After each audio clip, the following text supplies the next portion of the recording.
Es para nosotros un gusto recibir en este espacio a Edgar Lama, presidente del directorio y del consejo directivo del IES. Bienvenido, qué gusto tenerlo aquí. Muchísimas gracias por haberme invitado. Siempre feliz de estar aquí. No, a usted, abogado, para analizar algunos temas que son sensibles, problemas que viene arrastrando el IES a propósito del cargo que usted ahora tiene. Y quiero empezar quizás por algo que es latente, persistente y obviamente de interés para esos afiliados y jubilados, y tiene que ver con el tema de la entrega de medicinas.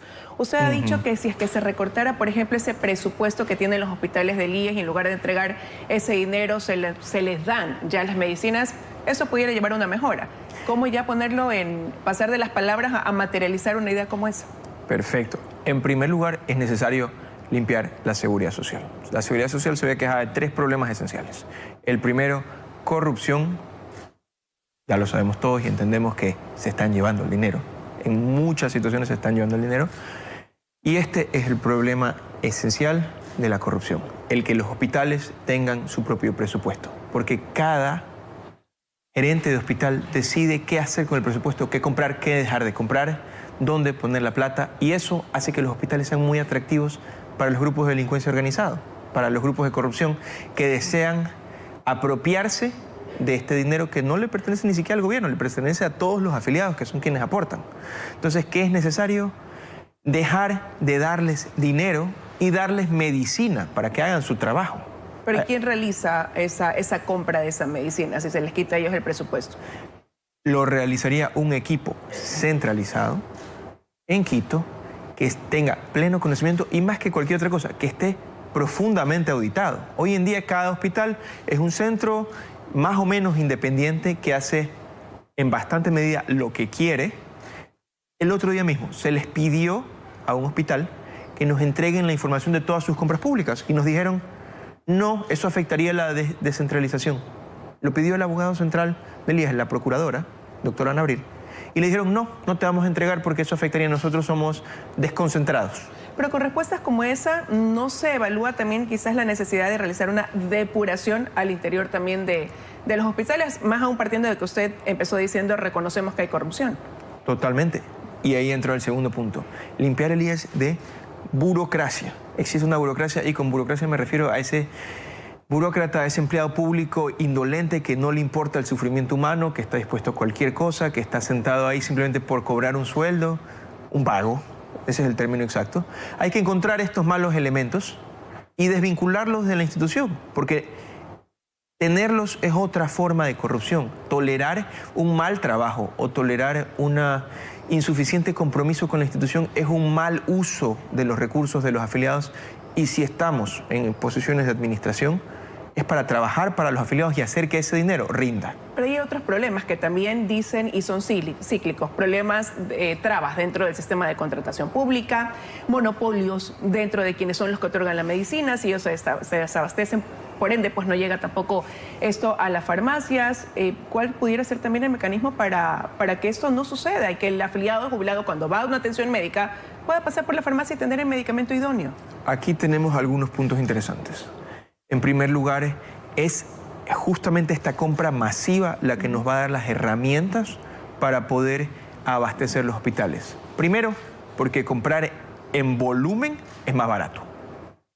Segundo, porque podemos revisar cómo se ha conducido la contratación y con quién se ha contratado, y todo se vuelve más transparente. ¿Sabe usted cuántos procesos de compra pública lanzan los hospitales de la red pública, que incluye IES, IFA, ISPOL, Ministerio de Salud Pública?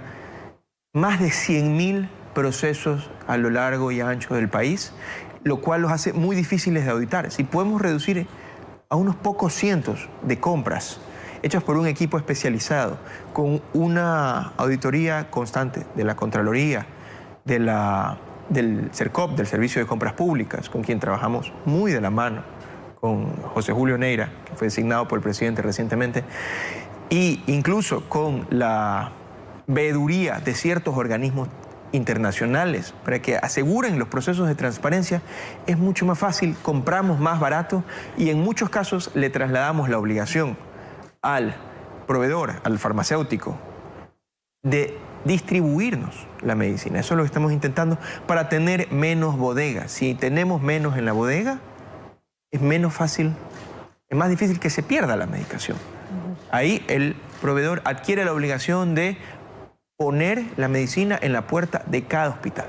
Usted mencionó dentro de su respuesta al Ministerio de Salud Pública y viene usted de ese ministerio, de haber estado al frente de esa cartera de Estado algún tiempo, y ante eso dice, lo ideal sería que tengamos un sistema de salud pública que rija de manera homologada o paralelo en el país. ¿Cómo también materializar una idea como esa? Exactamente. El primer punto para materializar una idea como esa es limpiarnos de corrupción y limpiarnos de las irregularidades. ¿Y cómo hacemos esto? A través de implementar sistemas informáticos donde todo sea igual. Hoy en día uno va y cada hospital es un mundo. No me canso de repetirlo. Esto hay que reducirlo al mínimo. ¿Y cómo se hace?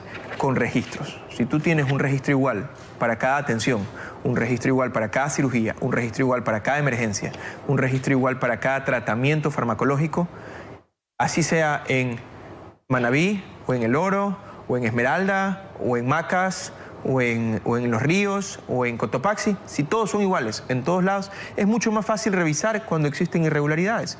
Es mucho más fácil tener información estadística que nos permita tomar decisiones y es mucho más fácil hacer la gestión rápido. ¿Esto pasa por voluntad política o por necesidad de reformas que habría que implementar también para poder dar paso a algo viable como eso?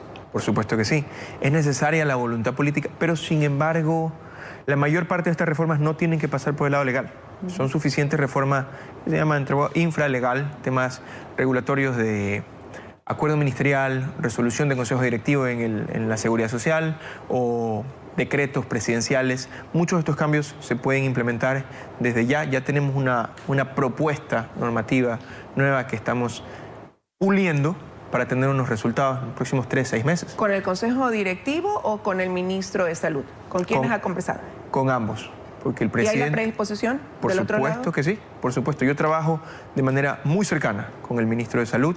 El presidente Noboa nos ha dicho que es necesario tener un sistema unificado y, como le insisto, esto comienza con lo que ya anunció el presidente, con la Historia Clínica Universal, que es un documento en el que dice todo lo que le ha pasado relevante desde el punto de vista médico en la vida a una persona, para poder tener un registro, para poder saber cuántos enfermos tenemos de cada tipo, para poder saber cuánta medicina necesitamos de cada tipo.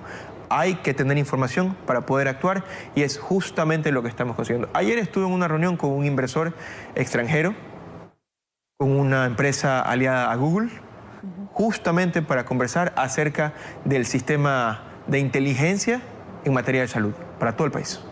Pero hay cosas que a lo mejor necesitan ajustes y que se ha puesto ya de manifiesto a través de la tecnología en la atención. ¿A qué me refiero? Por ejemplo, el call center. Se hizo un contrato, se decía que con eso se iba a lograr tener un servicio más óptimo, pero hoy los afiliados se quejan de que las respuestas son limitadas, si es que tú no puedes tener una cita, solamente te dice puede o no puede prácticamente, y siguen teniendo esta dificultad. Ya está por vencer ese contrato, lo van a renovar, lo va a cambiar. ¿Qué va a hacer, por ejemplo, en torno a eso? Estamos renovando el contrato porque el servicio que se ha dado no es perfecto, pero está en proceso de mejorarse. Ha sido un gran servicio, se han registrado decenas de miles de citas a lo largo y ancho del país, se ha dado atención a las personas. Sin embargo, esto es un proceso en el que vamos mejorando en pasos, no podemos mejorar todo en un día y no podemos corregir todo el daño que se hizo en gobiernos anteriores en cuestión de 1 año y medio. Pero a paso firme, con las decisiones correctas, actuando en base a datos y a información, vamos a arreglar los problemas de salud del país. Tenemos con el sistema ahora muchísima más información respecto a qué médicos están trabajando, qué funcionarios están sirviendo a la ciudadanía y cuáles no. Luego, retiramos estos malos elementos, los cambiamos por buenos elementos y vamos avanzando. Tengo ya que ir concluyendo, pero no quiero dejar de preguntarle. Siempre hay un problema para ponerse al día con el pago del servicio privado en salud con el que tienen convenios, uno de ellos con dializadoras. Se ha ido cubriendo la deuda, pero siempre dicen que las auditorías toman tiempo. También cómo agilitar ese proceso para que no se ponga en riesgo la salud de los pacientes que hoy reciben esos tratamientos. Exactamente. La deuda se ha venido pagando. El último año se ha pagado 350 millones de dólares. ¿Hasta mayo había 200 millones todavía en deuda o no? Al momento, la deuda confirmada asciende a 600 millones de dólares y la deuda por confirmar, que está objetada, o sea, es una deuda, está en 500 millones de dólares. Pero estos números son sujetos a variaciones. ¿Por qué? Porque está objetada por algo. O sea, esto aquí hay que ver que los prestadores justifiquen estos valores. La mayor parte de las veces es un tanto menor, pero yo soy totalmente transparente y les comento. En primer lugar, lo que más va a ayudar es solucionar problemas de corrupción.